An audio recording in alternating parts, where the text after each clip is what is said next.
What's up YouTube, IncarnateKuri here. The last video on the Incarnate Dragon deck actually messed up in audio, so I decided to retake it for you guys. This deck is actually inspired by the Dueling Days blog. They posted a video a few days ago on their deck in a duel video, and I was like, oh, well, I'm going to try to match this to what I seen in the video. I came relatively close. There are some changes. This is the video that I used, or the deck I used in my previous videos to show you guys. I'll talk about some of the changes between the video that they have on their blog showing off the deck and the build that I was playing, and I'll get you guys up to track on the current build and some card choices for you guys. So if you guys remember all the combo pieces, the deck revolves around getting number 42 on the board and generating tokens so your tuner can spam the burrito army to start doing the loop. If you guys are curious about what the loop is, check back on my previous 3 or 4 videos. They are dual videos involving the IncarnateKuri deck. The deck, you can open up bad. In that case, you're just going to have to play the deck like you would play normal Incarnate Dragons with just some extra added tuners. So, to start off, you're playing the 12 Incarnate Dragons, which is okay. But, I'll go into a little bit in depth on why each one of them is good. To start, Blaster. You can pop in another fire to blow up a card in the field, so you're out of the Ophion. And it's also recruitable for your level 1 tuner. The level 1 tuner gives you access to Starform Dragon. Starform Dragon deals with Necro Garden and Utopia, which I've seen an abnormal amount of people trying to use Utopia and stuff against me, but Starform blows out Utopia, and it's a really good boss monster for being level 11, so it's very nice. So I'm also playing one of the fire chibi dragons. The Dueling Days list had 3 water and 3 earth, but I prefer the 1 and 1 and the 2 and 2, just because you need to be able to recruit for them. And with Gold Sark, you can recruit for any of the chibi elementals to ensure that your combo can actually go off. So that's why it's very important. So the 3 fire, the 3 water, the 3 wind. Wind actually has a multi-purpose in the deck. Besides being able to recruit for its chibi self, it recruits for Delta Flyer. This is something I didn't know about in the original build. Delta Flyer plus any of the Incarnate Dragons equals Trident Dragon. I would probably cut Lucky Straight for Trident Dragon to get it back into this build. The Trident Dragon actually ensures that you can go off on an OTK on a normal player, and then just ensure that you can get the game and steal it away from them. So that's why Delta Flyer is actually really good. And once again, Redox has the multi-purpose to recruit for any of the chibi guys. So pretty self-explanatory. I'm also playing the 1 Red Ice Darkness Metal. Boss monsters are good, and the ability to recruit any of these guys back without having to use their summoning conditions is also really good. Now for the loop. We're playing the 2 Nishipachi. I do know the Dueling Days version was only playing the 1. If you draw it, you can't really do much with it because, assuming you're going to have to convert your normal summon to do it. So the 2 is adequate just to ensure that you can get off the combo pieces. 2 Krebons.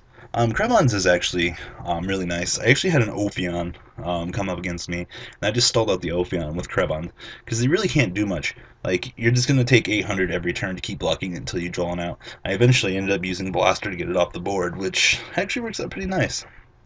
We're also playing the 3 Shinkuro. Shinkuro's the guy that gets the loop going. If you play any less than 3, I wouldn't recommend it because, it's one of your level 2 tuners, and at least if you draw it, you can start the combo. And then 2 Effect Veilers. I wouldn't play any more than 2. 2 is adequate, 3 seems like too much, and for a general hand trap, very nice card. Also playing the 1 Heavy Storm. The 1 Card Destruction. I ended up burning out a Dark World player first turn on Card Destruction, giving him 5 cards and the 5 Dark World effects. And I still ended up winning just because Card Destruction into Super Tubes is nuts. And the 3 Gold Sarks. It's a general recruiter for anything in your deck, basically. You get full recursion to anything. You can remove a dragon, recruit for the chibi self, and then do the OTK with it. So dumb. The 1 Monster Reborn. 2 Mystical Space Typhoon. There's no room for 3. I wouldn't play 46 cards. It just would be too inconsistent at that point in the day.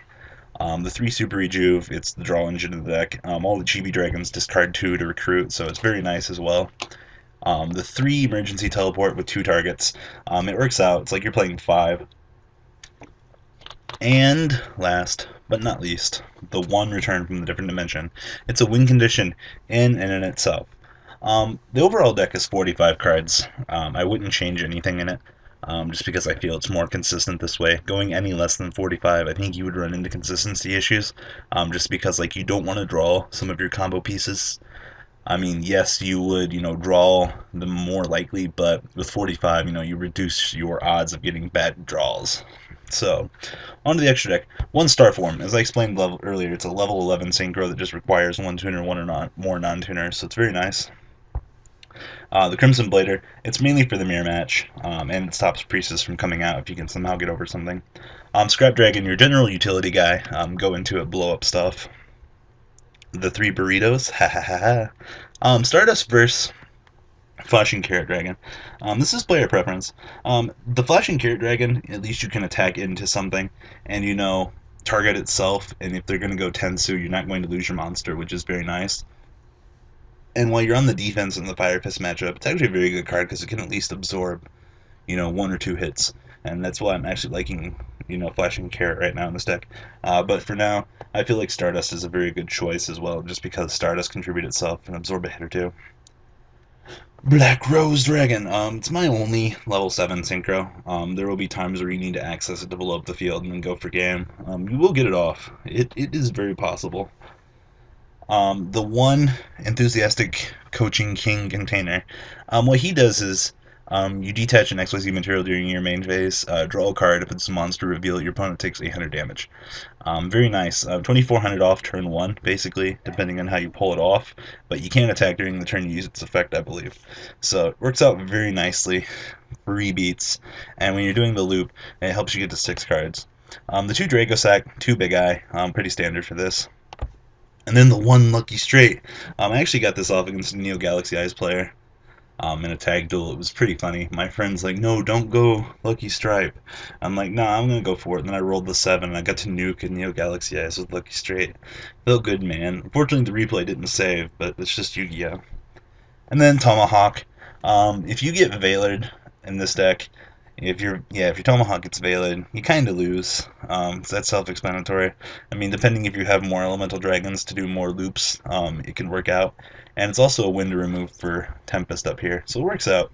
The main changes you should probably make, or what I'm going to make, I'm going to cut Lucky Straight for Trident, and then I'm probably going to switch the Stardust around, just because I actually like the Flashing Carrot for the Fire Fist matchup. Just the ability to absorb that extra hit makes it seem like it's actually a worthwhile card. So this is the Incarnate Dragon deck from my deck profile, guys. It's been a lot of fun. Let me know what you guys think about the deck in the comments down below. I can't really say much else about it. You're just gonna have to play it and get your feet wet. You have an adequate amount of tuners. You play 8 level 2 tuners. The only thing that you have to draw is one of your billion dragons. And let's look at this: 12 plus another 6. It's 18 Incarnate Dragons to get off the loop.